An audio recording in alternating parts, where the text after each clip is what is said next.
अस्सलाम वालेकुम। उम्मीद है खैरियत से होंगे। Welcome to my YouTube channel. तो आज की हमारी वीडियो का टॉपिक है कि किन लोगों का हज कबूल होता है और किन लोगों का नहीं। तो वीडियो स्टार्ट करने से पहले सबसे पहले आप मेरे चैनल सब्सक्राइब कर लें और जिसने अभी तक वीडियो को लाइक नहीं किया वो लाइक कर लें। एंड चलें वीडियो की तरफ चलते हैं। तो एक वाक़या मैं आपको बताती हूँ हज़रत अब्दुल्ला बिन मुबारक का।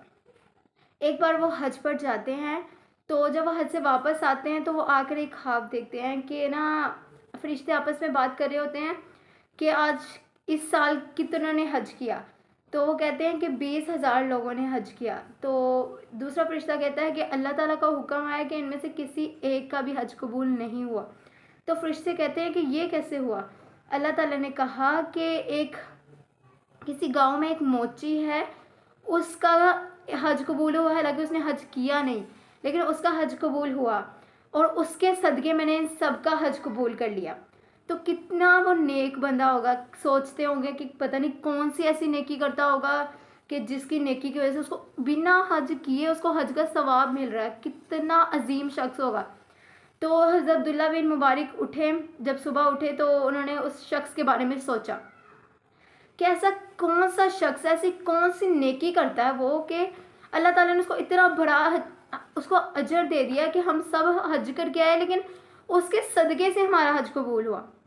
तो अगले दिन वो उठते हैं, उस शख्स के शहर जाते हैं, उसको ढूंढते हैं, उसके नाम पता वगैरह उसका घर वगैरह ढूंढते हैं।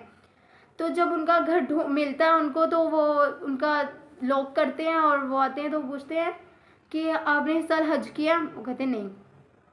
तो कहते कि हज करने की तमन्ना है। ऐसा कौन सा काम आप करते हैं कि मैंने ऐसा ख्वाब देखा है। तो उसने ख्वाब पूरा सुनाया हज़रत अब्दुल्ला बिन मुबारक ने कि ऐसा सब कुछ मैंने ख्वाब में देखा है और आपकी ऐसी कौन सी नेकी है जिसकी वजह से अल्लाह ताला ने आपको इतना बड़ा अजर दे दिया। तो कहते कि हज की तमन्ना मुझे ना बहुत देर से हज की तमन्ना थी, लेकिन सीन ये था कि मैं हज के लिए जा नहीं पा रहा था, मेरे पास इतने पैसे नहीं थे। तो मैंने क्या किया कि अपने पैसों को जमा करना शुरू कर दिया। तो कुछ काफ़ी देर बाद मेरे पास जमा हुए 3,000 दिनार। ठीक है। तो जब मेरे पास ये पैसे जमा हुए, हज के महीने भी पास आ रहे था, तो क्या हुआ कि एक दिन हमारे पड़ोसी में कोई घर में किसी ने कोई खाना बनाया और उसकी खुशबू बहुत अच्छी आ रही थी। तो वो कहते हैं कि मेरी वाइफ ने कहा कि ना जाओ उनके घर से खाना ले आओ। तो वो ना जाते हैं उनके घर। तो उनके घर जब जाते हैं तो उसको कहते हैं कि आपने इतना अच्छा खाना बनाया तो आप थोड़ा सा खाना हमें भी दे दें। तो वो कहते हैं कि मैं ये खाना आपको नहीं दे सकता, ये आपके खाने के लायक नहीं है।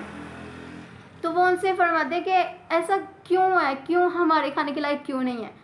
तो वो उसका ये जवाब देते हैं कि मेरी घर वाले काफ़ी अरसे से मुझसे रिक्वेस्ट कर रहे थे कि हमने कुछ खाना है, कुछ अच्छा खाना है, और मेरे पास इतने पैसे नहीं होते कि मैं इनको कुछ अच्छा खिला सकूं। तो इसलिए मैंने किसी मरे हुए जानवर का गोश्त बनवाया है और ये मैं आपको नहीं दे सकता।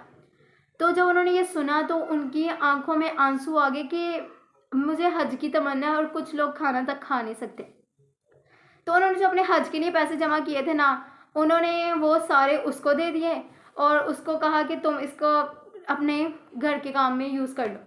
तो लेकिन वो हज नहीं करके आ सके। तो फिर उन्होंने बताया कि मैंने सोचा कि ये मेरे हज से कई गुना ज़्यादा मेरे लिए इम्पोर्टेंट है कि कोई मुसलमान खाना नहीं खा सकता, और मेरे पास अगर ज़्यादा पैसे हैं तो कोई बात नहीं है, अगर हज नहीं कर पा रहा तो कोई प्रॉब्लम नहीं है, इसकी हेल्प कर दी जाए।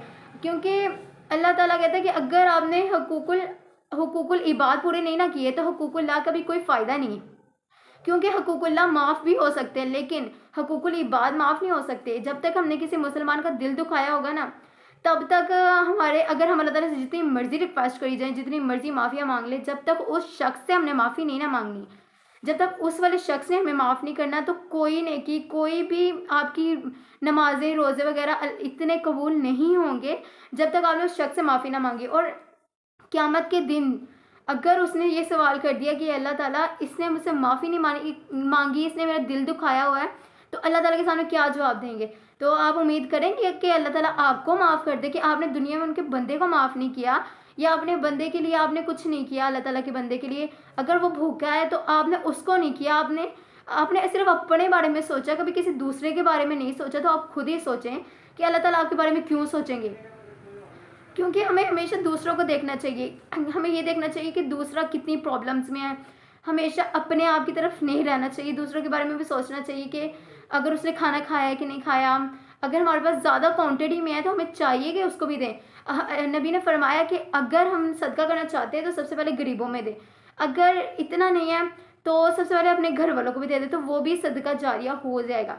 लेकिन अगर ज़्यादा तो लाजमी दूसरों की केयर करनी चाहिए हमें। तो आज की मेरी वीडियो का टॉपिक ये था कि हमें दूसरों की परवाह करनी चाहिए और उसके कितने ज़्यादा फ़ायदे हैं। वो शख्स, उसकी कोई ख़ास नेकी नहीं थी, ठीक है, कोई नमाजी परहेज़गार नहीं था, ठीक है, लेकिन उसने क्या किया, उसने सिर्फ अल्लाह ताला के बंदे के खाना, उसको सिर्फ एक खाना दिया अपने हज के पैसों से। तो कितनी बड़ी उसको सआदत मिली कि उसकी वजह से, कि सारे जितनों ने भी हज किया था ना, कि उसकी वजह से सबका कबूल हुआ। और ऐसे हम कोई भी नेकी करते हैं तो हमें होता है कबूल होगी कि नहीं होगी, पता नहीं होगी कि नहीं होगी। कोई ऐसी सच्ची नीयत से हम एक नेकी कर लेना तो हमारी हर एक चीज़ कबूल हो सकती है। सिर्फ एक नेकी, कभी कभी एक नेकी से सारे गुनाह माफ़ कर दिए जाते हैं और कभी कभी एक गुनाह से सारी नेकियां भी ख़राब हो सकती हैं। तो हमें सोचना चाहिए कि हमारी छोटी सी भी एक गलती हमारी बहुत बड़े नुकसान करवा सकती है। तो आज की वीडियो में इतना ही, नेक्स्ट वीडियो तक वेट कीजिएगा और आज की हमारी वीडियो को ज़रूर इसके बारे में सोचिए। आज की वीडियो में इतना ही, उम्मीद करती हूँ आपको ये वीडियो बहुत अच्छी लगी होगी। अगर अच्छी लगी है तो लाइक कमेंट शेयर कर दीजिएगा और नेक्स्ट वीडियो में मिलेंगे, तब तक के लिए अल्लाह हाफिज़।